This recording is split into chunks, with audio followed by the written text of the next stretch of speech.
Hello, good morning, जोहार। मैं संजय और आप देख रहे हैं न्यूज़ झारखंड। चलिए जानते हैं आज के मुख्य 25 बड़ी खबरों को।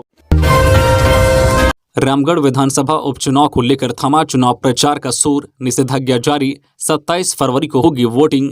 रामगढ़ विधानसभा उपचुनाव को लेकर शनिवार की शाम 5 बजे चुनाव प्रचार थम गया। इससे पूर्व उम्मीदवारों द्वारा मोटरसाइकिल रैली निकाली गई व जनसंपर्क अभियान चला गया। मतदान 27 फरवरी को सुबह 7 बजे से शाम 7 बजे तक होगा। 2 मार्च को काउंटिंग की जाएगी। उपचुनाव को लेकर 25 फरवरी की शाम 5 बजे से 27 फरवरी की शाम 5 बजे तक धारा 144 के तहत पूरे रामगढ़ जिले में निषेधाज्ञा जारी की गई है। रामगढ़ विधानसभा उपचुनाव के मतदान के लिए 2025 मतदान कर्मी, 69 सेक्टर मजिस्ट्रेट, 63 माइक्रो ऑब्जर्वर की नियुक्ति की गई है। रामगढ़ विधानसभा उपचुनाव के मद्देनजर कुल 233 भवनों में 405 मतदान केंद्र बनाए गए हैं, जिनमें रामगढ़ प्रखंड में 118, दुलमी प्रखंड में 64, चित्रपुर प्रखंड में 70 एवं गोला प्रखंड में 153 मतदान केंद्र बनाए गए हैं। रामगढ़ विधानसभा उपचुनाव के मद्देनजर कुल 55 सेक्टर व 10 क्लस्टर बनाए गए हैं। साथ ही पर्याप्त संख्या में पुलिस बल उपलब्ध कराया गया है। रामगढ़ में भीषण सड़क हादसा, 2 बच्चों सहित एक ही परिवार के 4 लोगों की मौत। झारखंड के रामगढ़ जिले में रांची पटना मुख्य मार्ग NH 33 के चुटुपालू घाटी में भीषण सड़क हादसा हुआ है। इस हादसे में एक स्कूटी पर सवार 2 बच्चे सहित एक पुरुष और एक महिला की दर्दनाक मौत हो गई है। सड़क हादसे में मारे गए सभी 4 लोग एक ही परिवार के बताए जा रहे हैं। जानकारी के अनुसार रामगढ़ के चुटुपालू घाटी क्षेत्र को वन वे किया गया है।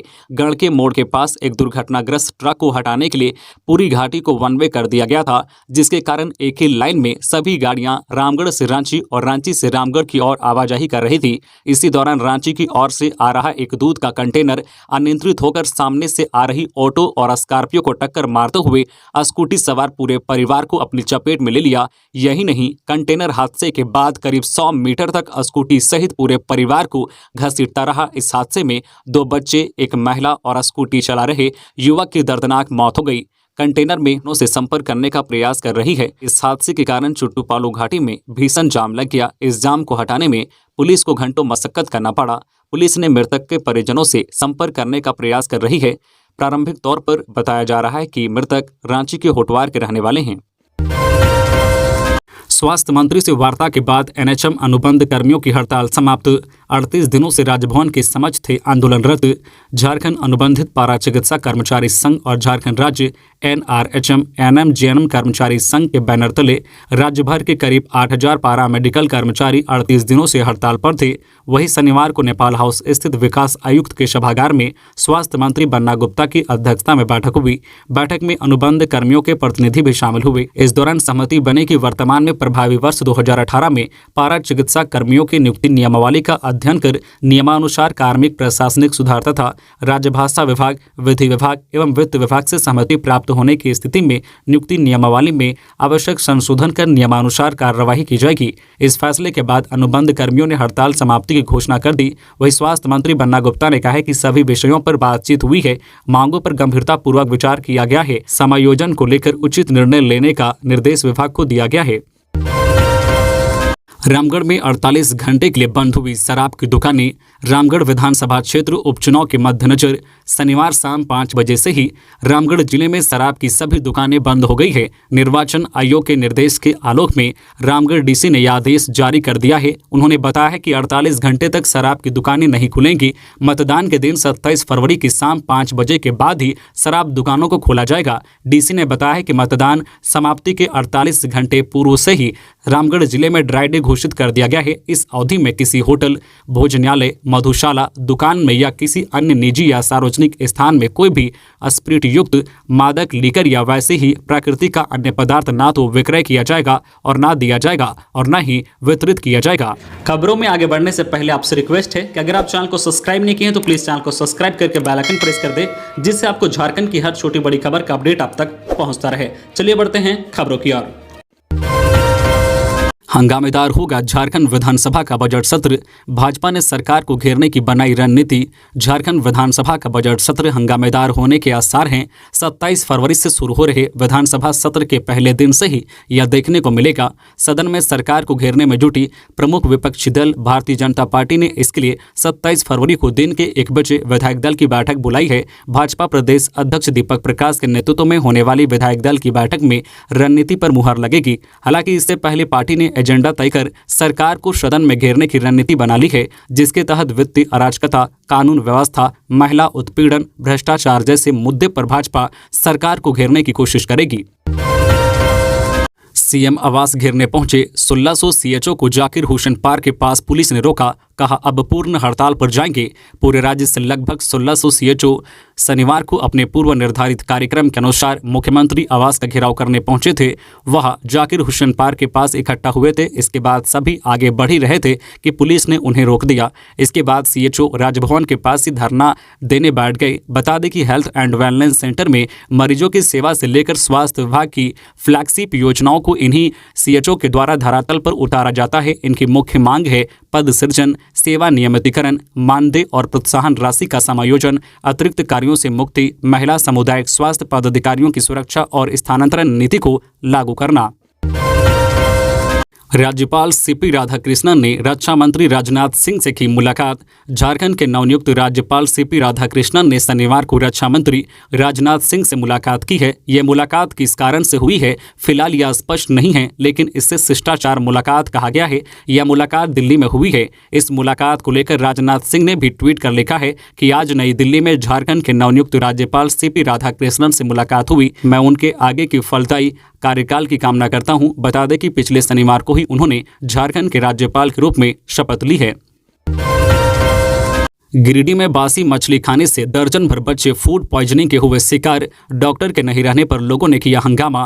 गिरिडीह के गेंडरो पंचायत में 2 व्यक्ति समेत दर्जन भर से अधिक बच्चे फूड पॉइजनिंग का शिकार हो गए। सभी को इलाज के लिए अस्पताल में भर्ती कराया गया। मामले के संबंध में बताया गया है कि बासी मछली खाने के बाद सभी की तबीयत बिगड़ गई, जिसके बाद सभी को अस्पताल में भर्ती कराया गया। दोनों व्यक्ति समेत सभी बच्चे गुरुवार की रात गेंडरो गाँव में एक छठियारी कार्यक्रम में शामिल हुए थे, जिसमें उन्होंने मछली खाया था। वही पार्टी के दूसरे दिन शुक्रवार की सुबह बासी मछली खाए थे, जिसके बाद अचानक एक के बाद एक सभी की तबीयत बिगड़ने लगी। घटना बेंगाबाद थाना क्षेत्र गेंडरो पंचायत की है। इस दौरान लोगों को उल्टी और दस्त आने लगी, जिसके बाद अफरा तफरी का माहौल बन गया। घटना की सूचना पर मौके पर ग्रामीण और स्थानीय जनप्रतिनिधि मौके पर पहुंचे। फौरी तौर पर उन्होंने एम्बुलेंस के माध्यम से सभी बीमार लोगों को इलाज के लिए बेंगाबाद के सामुदायिक अस्पताल भेजा, लेकिन वहां डॉक्टर नहीं रहने की वजह से ग्रामीणों ने जमकर हंगामा किया, जिसके बाद सभी को बेहतर इलाज के लिए गिरिडीह सदर अस्पताल भेजा गया।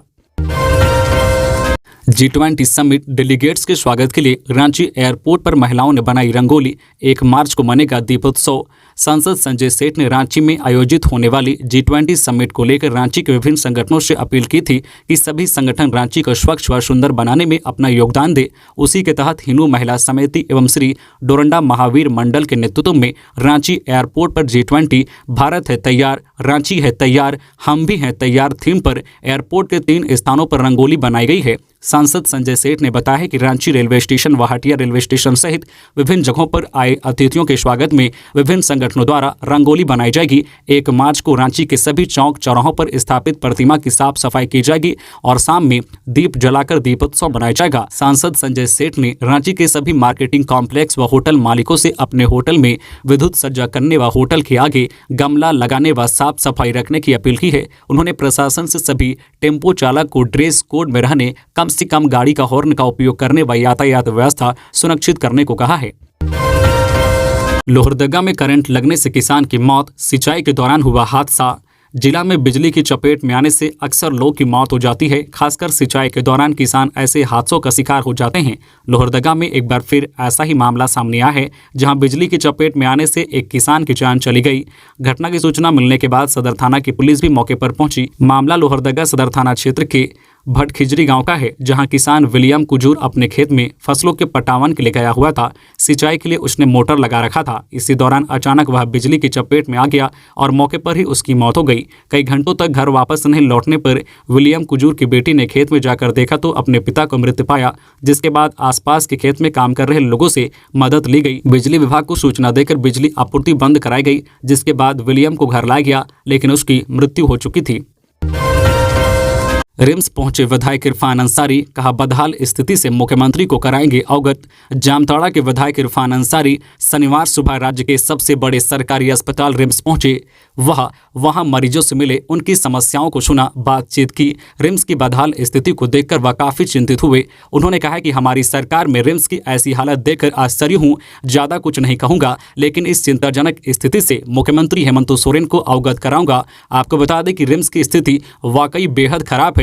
यहाँ सालों भर बेड की कमी रहती है। परिजन हाथ में सलाइन का बोतल लिए खड़े रहते हैं। कभी ट्रोली मैन की कमी रहती है, जिसकी वजह से लोगों की मौत हो जाती है। कभी लिफ्ट खराब हो जाती है, जिससे लिफ्ट के अंदर ही मरीज दम तोड़ देते हैं। रिम्स की बदहाल स्थिति को लेकर हाईकोर्ट आए दिन फटकार लगाता रहता है, लेकिन इसके बावजूद भी रिम्स की स्थिति में कोई सुधार नहीं हो रहा है।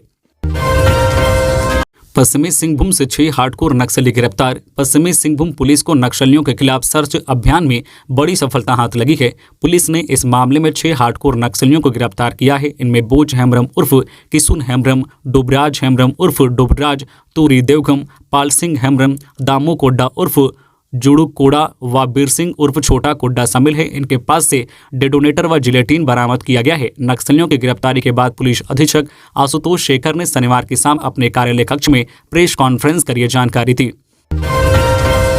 बर्ड फ्लू के नाम पर मुआवजे की कोशिश, होगी कार्रवाई। बोकारो में बर्ड फ्लू की पुष्टि होने के बाद सरकारी पोल्ट्री फार्म की सभी मुर्गियों को निस्तारित कर दिया गया है। उसके बाद फार्म से 1 किलोमीटर के दायरे में चिन्हित लगभग 4000 मुर्गियों व अन्य पक्षियों को निस्तारण की प्रक्रिया भी शनिवार को शुरू कर दी गई है। ये सभी निजी स्तर पर पाले गए थे। पशुपालन विभाग द्वारा इन पक्षियों के मारे जाने के बाद इसके पालकों को प्रति 25, 70 से 90 रुपये मुआवजा राशि दी जाएगी। लेकिन राज्य के दूसरे जिलों में भी इस मुआवजे राशि को पाने के लिए बर्ड फ्लू की गलत सूचना दी जा रही है। इसकी बानगी शनिवार को गिरिडीह के बगोदर में देखने को मिली है। एक स्थानीय दशरथ यादव द्वारा गिरिडीह डीसी को बगोदर के धुरगुल्ली पंचायत में बर्ड फ्लू से सैकड़ों मुर्गियों के मरने की सूचना देते हुए उसकी फोटो भेजी गई, जिसके बाद पशुपालन विभाग के निर्देश पर जिला पशुपालन पदाधिकारी नीरज वर्मा ने टीम भेजकर मामले की जांच कराई तो मामला फर्जी निकला। अब पशुपालन विभाग ऐसी सूचना को लेकर काफी गंभीर है। इस प्रकार बर्ड फ्लू फैलने की गलत सूचना देने वालों पर कार्रवाई की तैयारी की जा रही है। इस प्रकार समुदाय में गलत सूचना देकर अफवाह फैलाने पर प्राथमिकी भी दर्ज की जाएगी। बड़े भाई का शव को दूसरे राज्य से लाने के लिए छोटे ने जिला प्रशासन से लगाई गुहार। लातेहार जिला के बालूमार थाना क्षेत्र के रहने वाले सहदेव गंजू ने अपने भाई के मृत शरीर को तमिलनाडु से लाने की गुहार जिला प्रशासन से लगाई है। सहदेव गंजू ने जिला अधिकारी को पत्र लिखकर बताया है कि वह हेमपुर गांव का रहने वाला है। उसका भाई अमित गंजू लगभग 1 साल पहले गाँव से मजदूरी करने तमिलनाडु के कोयम्बटूर गया था, लेकिन काम करने के दौरान ही उसकी तबियत अचानक खराब हो गई, जिसके बाद उसे सरकारी अस्पताल में भर्ती कराया गया। अब फोन के जरिए उसे सूचना मिली कि उसके भाई की मृत्यु हो गई है। सहदेव ने जिला प्रशासन से गुहार लगाई है कि उसके भाई के शव को हेमपुर गांव लाने में प्रशासन उसकी मदद करे। जानकारी के अनुसार अमित किसी कपड़े फैक्ट्री में मजदूरी करता था।